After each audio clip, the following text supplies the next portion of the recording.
You know, sometimes a single game tells you everything you need to know. And it can be a story of pure frustration, of pain, of incompetence, and controversy boiling over until you can't take it anymore. Or it can be a story of stunning resilience, of a hero stepping up when all hope is lost, and a team that flat out refuses to lose. So, on yesterday's game, August 17th, against the Connecticut Sun, the Indiana Fever got both stories at once. This was a night of absolute chaos. A star player goes down, a family erupts at the league, and a coach's entire season is circling the drain. But it was also the night that a quiet superstar decided she was not going to let her team die. And this is how one of the most disastrous, or I should say, disastrous moments of the Fever season became one of its greatest triumphs. And it was the play that sucked the air out of the entire building. 1 second, Sophia Cunningham, a Fury leader for this injury decimated Indiana Fever team, is playing defense. The next, she's crumbled on the floor in agony, a devastating knee injury. The injury was bad enough. It was the no call from the referees that flipped this story from concern to pure unfiltered outrage. And that lit the fuse for her family watching from the stands. And with another star player going, their coach, Stephanie White, on the hottest of hot seats, the game should have been over. It was done. But Kelsey Mitchell had other ideas. So shout out to Kelsey Mitchell.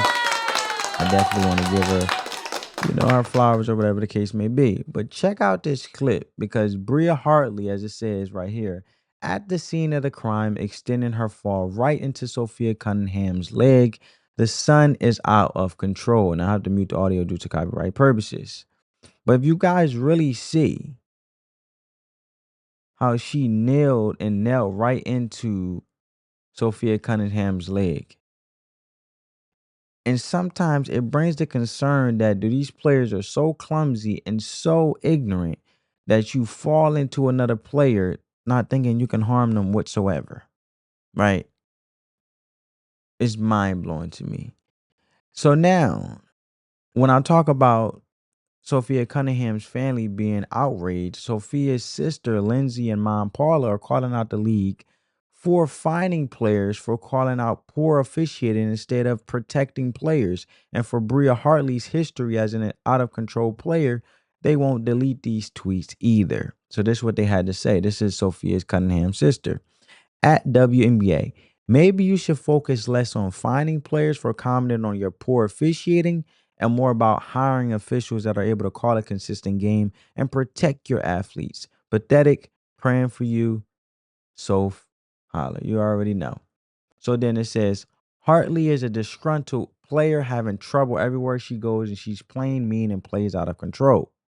And you have dirty players in basketball that do this. I call them the most of the most haters because they'll throw themselves, they'll play victim, even though they're already doing an action that can be so severe to injury proning and hurting the other player, whether it's the opponent or not. That's just not clean basketball. There's a difference between dirty basketball and clean basketball. And this right here, I gotta call it for what it is. It was dirty. And I'm standing on that side. But let's set the scene because you have to understand how bad this was. It's early in the second quarter. The Fever are already getting buried. Sophia Cunningham, who has been a critical leader with Caitlin Clark on the bench, slides over to play help defense. The Suns' Bria Hartley loses her footing and barrels directly into Cunningham's planet right leg that we seen in the footage that I showed you guys. So for Coach Stephanie White, it was another gut punch because for anyone who has been paying attention, especially Cunningham's family, as you guys see the tweet that I showed you guys, this was the breaking point. This wasn't some clumsy, unfortunate accident. This felt like the climax of a season long battle between one of the league's most honest players and its officiating. Because let's be clear, Sophia Cunningham has been sounding the alarm on the refs all season long. And what did the WNBA do? They fined her a $500 fine for a TikTok video. Another $1,500 fine for calling out the maddening inconsistency on her podcast. And she even called out the special treatment a certain rookie was getting, saying you literally couldn't touch her. And she's not asking for special treatment. She's asking for fairness. So if the game is going to be physical, call it both ways. Coach White has been screaming it from the sidelines, fighting for her team. So when Cunningham goes down on a reckless, dangerous play and the refs swallow their whistles, no review, no nothing, it felt like the ultimate slap in the face. Her sister, Lindsay, went straight to social media. We seen what she had to say, right? Went straight to social media and called it what it is and let the league have it. And this isn't just a sister being protective. That's the voice of every fan who sees a league more interested in protecting its brand than protecting its players. The fury was justified, right? So with Cunningham gone, the situation went from bad to catastrophic. Because let's not forget the context here. The Fever were already walking a walking mass unit, a field hospital in sneakers. Their superstar, Caitlin Clark, out with the groin injury. Ari McDonald and Sydney Colson gone for the season.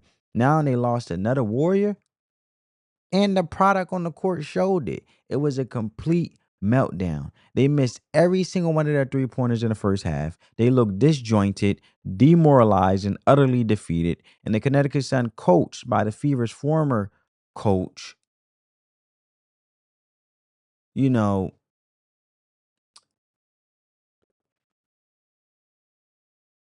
or I should say the former coach of sorry family, not the Fever's former coach. The Indiana Fever's team, or one of the Indiana Fever's player, as we know, Sophie Cunningham, who's going through this unfortunate situation of an injury and being hurt. That's her former team being on the Connecticut Sun, right? And you know, Coach Stephanie White is a former coach as well, but it smelled like blood in the water is where I'm trying to get to. And they ran up the score. Connecticut had a lead that ballooned to 21 points. A 21-point hole in the WNBA isn't a hole, it's a grave. And for a team that's banged up on the road, getting humiliated by, you know, in this case, Sophie Cunningham, her former team, and in this case, Stephanie White being a former coach. Um, Look, man, it was a death sentence. And this was the moment it should have all imploded. Another injury, a blowout loss for coach Stephanie White, who was under immense pressure all season. And this was it. The breaking point, the dream of tough, resilient Fever team was dying right there on the court. But then something shifted. No, not something. I should say someone. Someone decided to flip to a gear that almost no one else on the planet has. And that someone was Kelsey Mitchell. What happened next wasn't a comeback, okay, family? It wasn't a comeback. It was a hostile takeover of a professional basketball game. Literally. Down 21, looking totally hopeless, Kelsey Mitchell simply decided the game was not over. After a miserable first half, she came out of that locker room like a woman possessed. She was aggressive, she was relentless, and she was completely, totally unstoppable, baby. A three-pointer here, a hard drive to the rim there. Get this, she scored a high 38 points. A mind-blowing 34 of them came after halftime. She was a one-woman demolition crew, single-handedly reviving a team that had every reason to pack it in and go home. And the Sun had no answer. Every time they tried to stop the bleeding, Mitchell hit another dagger, pulled her team closer and closer and closer. And this wasn't just hero ball. This was pure, undeniable leadership. She dragged her teammates into the fight with her. Aaliyah Boston grabbed her 15 double-double. What a powerful 14 points, 13 rebounds. Then you got Odessa Sims, right? A player on a hardship contract, poured in 19 points over 42 grueling minutes. They followed their leader. They tied the game. They forced overtime.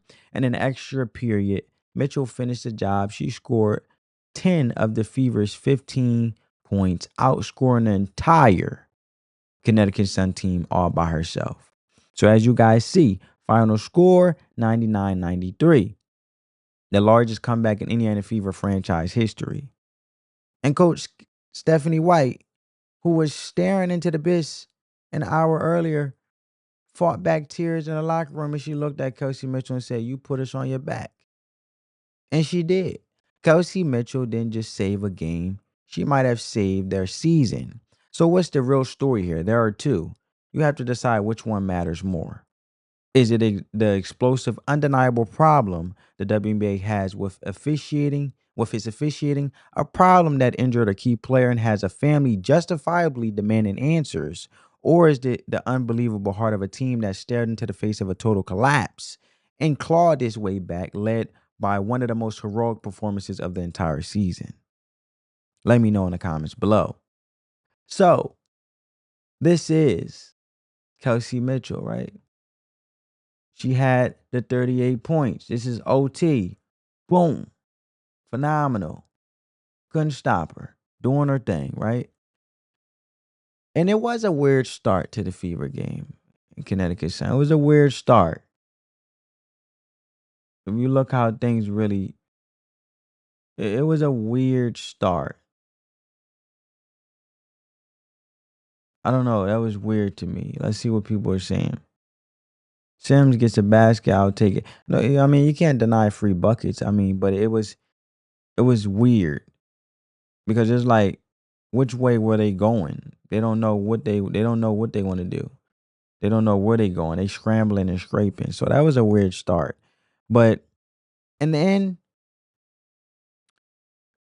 this game will be remembered for two stories that are forever tangled together. The first is a story of pain, frustration, and justified anger. Sophie Cunningham's injury isn't just an injury. It's a symbol of the massive tension between the players who sacrificed their bodies in a league that seems more focused on punishing dissent than ensuring their safety. And that is a 5-alarm fire of a problem, and the WNBA can no longer ignore it. But the second story is one of pure, raw inspiration.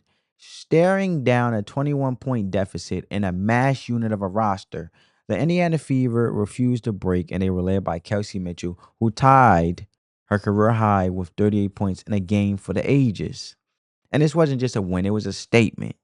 A win that bailed out their coach, kept their playoff hopes alive, and forged their identity in the face of disaster. One night, two stories. One of institutional failure and one of individual fire. And somehow the Indiana Fever lived to tell the tale. I'll catch you in the next one, family. Hope you guys enjoyed this breakdown. On that note, family, peace.